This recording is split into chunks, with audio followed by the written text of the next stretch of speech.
I hop on the treadmill. This was over the weekend. I put on my headphones. I turn on this interview, and I'm listening to somebody I love, and that's David Goggins. Now, David Goggins, Navy SEAL, best-selling author, and he's doing this interview with someone else I listen to. You might listen to him too, Stanford professor Andrew Huberman. I freaking love David Goggins because of everybody that I know in the personal development, life optimization, research, science space. I think David's message is the closest to what I'm trying to convey to you every time we talk. And look, I'm not a Navy SEAL. I don't swear as much as he does, although some of you think I do. But his message is always about action, that you cannot sit around and wait to feel like it, that there is always some level of resistance or friction or suckiness or pain in the way between you and the things that you need to do in order to change your life, in order to reach your potential. And that's what I believe too. And I tell you that every single time that you and I are talking. Action, action, action. I even say that this is not just a listening podcast. It's a doing podcast. I tell you to expect it to be hard because when you expect it to be hard, and it is hard, it doesn't derail you because you're smart. You saw it coming. You expected this, so you pushed through it. And so here I am. I'm on the treadmill. It's literally the next morning after I've decided we're going to have this conversation and we're going to talk about Nisi's acceptance speech. And I'm listening to him as I'm walking. And it's as if the universe planted him right in my ears because he picked up right where Nisi left off. Nisi was talking about believing in yourself, that you got to just spoon feed that stuff to yourself, that you got to thank yourself for doing the work. But it begs the question, how do you believe in yourself? Well, the answer's simple. You have to act as if you believe in yourself, even when you don't. What does that mean, Mel? It means you have to get out the door and start that walk before you feel motivated to get out the door and start that walk. It means you have to quit drinking before you actually feel like or want to. It means you have to apply for that job or apply to the school, even though you're not sure you're going to get accepted. The action comes before the belief. It's the action that creates it. And in the case of Nisi, on those days when she felt gutted, she didn't lay there on the floor for the next 10 years. She got back up. She pushed herself forward. She took action. And, the fact is, no one wants to hear this. Everybody wants the hack or the 3 this or the other thing or the blah, blah, blah. Give me the easy thing. No, I'm sorry. But some days it's not easy. In fact, most days it's not. And the reason why it's not going to be easy is because every single day there will be at least one moment when you feel self-doubt or you feel friction. That stuff is always going to be there. You got to learn how to push through those temporary emotions. You got to learn how to pick yourself back up and slowly keep going and moving forward. That's how you spoon feed belief in yourself. Thinking will not create belief in yourself. So let's go back to David Goggins. Here I am on the treadmill, walking. And he's talking in this interview about the fact that every day is a battle. That's why whenever you see David Goggins on social media, he's usually doing one of those running videos. He drops about 15 F-bombs every 60 seconds. But here's what everybody gets wrong. He's not swearing at you. He's swearing at himself. And if you don't know his story, it's freaking incredible. You have to listen to his audiobook. David Goggins, before he was a Navy SEAL, check this out. The guy was 300 pounds. He was an exterminator in Indiana. He had suffered extreme childhood abuse and trauma. He's basically illiterate because of his learning disabilities. He's terrified of water, but deep down inside, as a 300-pound exterminator, terrified of water, you want to know what his dream was? He wanted to become a Navy SEAL. And the long and the short of it is, you got to listen to his audiobook. he did what seems impossible. He decided he was going to do it. And he not only lost the weight in the amount of time, which was a crazy amount of time for him to lose the weight, to make the weight requirement to even be allowed to get into the training. He passed the written test, and then he went through the BUD/S Navy SEAL training. Not once, failed. Not twice, failed. But 3 freaking times until he passed. I mean, unfreaking believable story. It will motivate you unlike any other story will motivate you. And what you see on the outside, or when you listen to him, is you see this drive and you're just like, oh my God, like this guy must have been born with motivation and discipline and the mindset and all this stuff. And he's like, no way. No freaking way. I battle for this every single day. And he said this thing in the interview. He was talking about how you cultivate self-belief and self-doubt. And this part of the interview comes up and, they kind of joke, and it's not really funny, but it's true. He said, there's a cure for alcoholism. The problem is it only works one day at a time. The same thing is true for self-doubt. There is a cure for self-doubt, but it only works one day at a time. You have to battle self-doubt. The cure is your actions. You prove your self-doubt wrong every single day. And so I want to share with you one of my favorite moments from this interview. There's no hacks, bro. It's you against you. You against you. And if you misunderstand that, you have a real problem. This has to be in you. Something in you has to wake up. And usually the only person that can wake it up is you. If you're watching me on YouTube, you're watching me nod up and down. He's right.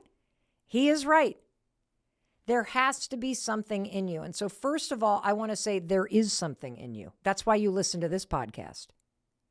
But you are the only person that can wake it up. And if you want to tap into something bigger inside of you, whether that's winning a primetime Emmy, or it's getting into that school, or it's healing whatever you need to heal, or it's making millions of dollars, you have to figure out how to wake up, how to push yourself every day. And you got to figure out how to keep going on those days when you feel gutted. Because the only reason why someone doesn't give up on those days when they wake up and they don't feel like it, and it's the 4th rejection in a row, is because somewhere deep down inside of you, you still believe. In fact, you know the truth. And the truth is that despite how hard this may be, despite how much this sucks right now, despite how slow, oh my God, it's so slow, the progress. Oh, you know that someday you're going to look up and this will all have been worth it. That it's worth it to just wake up every day and fight the battle. And Goggins just told you who the fight is with. It's you against you. I want to stop on this idea because I think it's really important to dig deep into this concept, you against you, and unpack what this means. Because when you first hear you against you, I bet you made the mistake I made, which is you think, oh, it's me against me in this moment, how I feel in this moment. That's not actually what I'm talking about. This goes so much deeper. And I've pulled this apart with my family because everybody in our family listened to this. And in particular, I had like a 2-hour conversation with our daughter, Kendall, which I'll get into in a moment. But here's what you against you means. There is a past version of you that you are going to have to battle for the rest of your friggin' life. And for Goggins, he is in a battle with the 300-pound lazy piece of shit, those are his words, not mine, that he used to be. That's who he's in a battle with every day. That's who he's swearing at when he's online on social media. And it's so important for you to realize there's a version of you in the past that is still in there inside of you in your day-to-day life. If you stop and take the time to really identify what past version of you is still chirping in your ear right now, bringing self-doubt, insecurity to the table. When you can identify that version of you, you now know who you're fighting. And I mentioned that I've been talking with my daughter Kendall about this. Here's the little bit of background. We've been talking about it because she's a singer-songwriter. She studied this in college. She has been working for months and months and months and months on her brand new single. Once you hear this, her new single, Pastime, it will be out. And so she listens to the Goggins interview, and we really start talking about this. You're battling against yourself. And nobody sees this. Because on the outside, from my standpoint, I can't understand why she feels so insecure about putting herself out there, right? Like, she's got her song coming out. She knows what she needs to do. She's got to start promoting her brand new single, Pastime. She's got to start creating reels and TikTok things, and that's how people get discovered. And she's done all the work. Now it's the moment to thank herself and celebrate and start posting. She has been hesitant to do it. And you're the same way. Do you know how many of you write in and say, Mel, I'm a real estate agent, I'm a personal trainer, I'm a coach, I have this thing to market, and I'm scared to put myself online. I don't want to promote myself. I'm afraid of what my friends are going to think. You want to know why? Because an old version of you is keeping you feeling insecure and small. I want you to think about this for a minute. Think about the ways in which you're holding yourself back. You know what your goals are. You know what you want. And yet you feel insecure about doing the things you need to do it. In my daughter's case, she knows. I mean, the song's insanely amazing. And she's got something proud that she's proud of. You've got something that is insanely amazing. You're afraid to talk about it. And so we got into this conversation about the you against you. And I said to her, well, what version of you is holding you back? Who is actually talking to you when you go to post on social media and you're like, and she knew immediately. And you probably will know immediately too, if you really stop and say, what version of me is holding myself back from walking back into a gym? What version of me is holding myself back from applying for this job? What version of me is trashing myself right now? And for Kendall, it was her sophomore year in college. Just listen to her describe who she was sophomore year.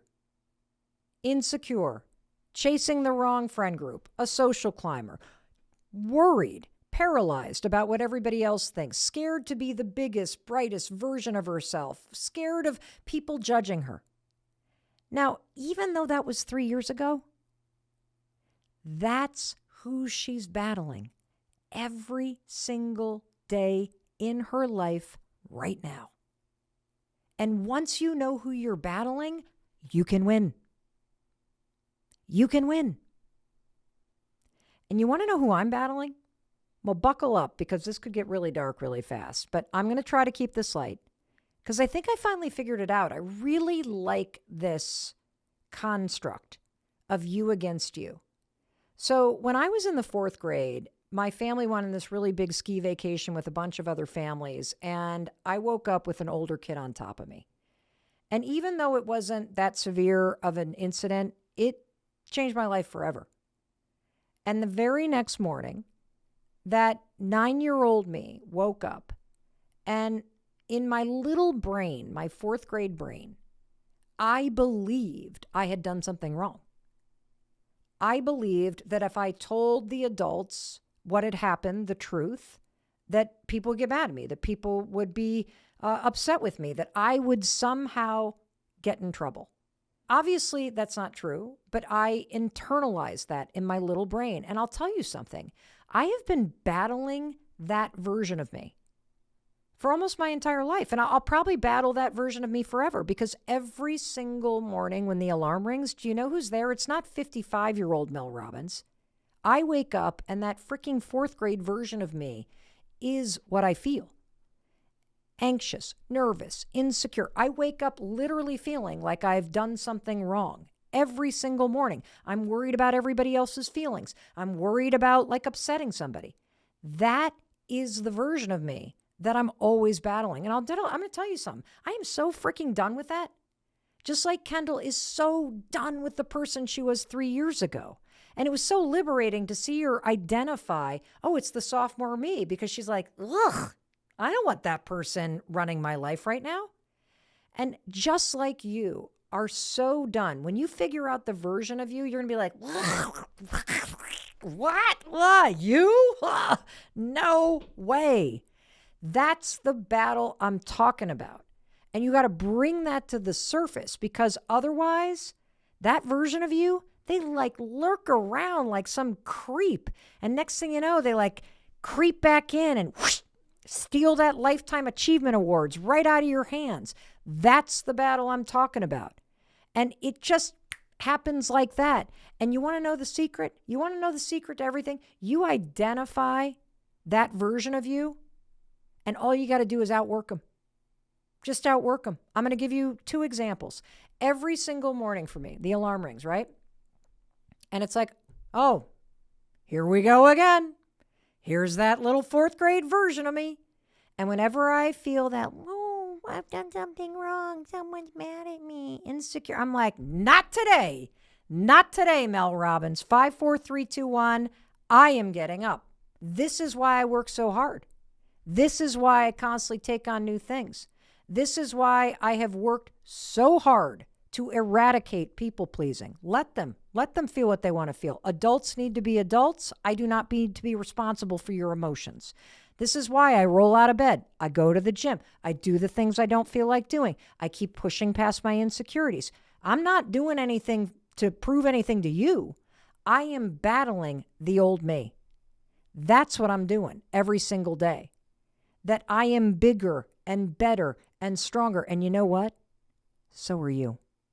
You are bigger and better and stronger than that old version of you. And you freaking know it. So start proving it. When you really take it on as I'm battling an old version of myself, I am outgrowing that bullshit. It is one of the most meaningful things that you can do in life. Because you really start to tap into this potential that you've left on the table. You know, I know everybody says you got to serve others, and you do, but there's something so fulfilling about not letting whatever you want to call yourself, version of you, rob you of who you are meant to become. It's no joke when you feel like there's something more. I want you to imagine Mel Robbins is giving you a Lifetime Achievement Award. What do you want to thank yourself for?